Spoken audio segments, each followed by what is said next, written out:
আজ প্রায় একটা সপ্তাহ ধরে যে কতবার বাজারে গেলাম আর এলাম তার কোনো ঠিক নেই। আর এখনো পর্যন্ত জানি না যে কতবার বাজারে যেতে হবে আর আসতে হবে।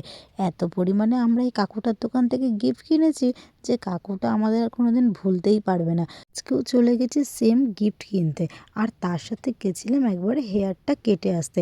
তো পার্লারে প্রত্যেক দিন যাচ্ছি আর প্রত্যেক দিন বন্ধ থাকছে। এই নিয়ে তো টানা পরপর ২ দিন ধরেই বন্ধ ছিল।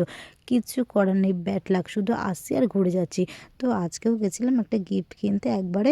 তো দেখো এখানে কিন্তু খুব সুন্দর সুন্দর কাপ রয়েছে, দেখতেই পারলে কত দারুণ। আর এই যে আমার বোনের হাতে যে জিনিসটা দেখছো, এই জিনিসটা কেমন লাগলো একটু প্লিজ কমেন্ট করে জানিও।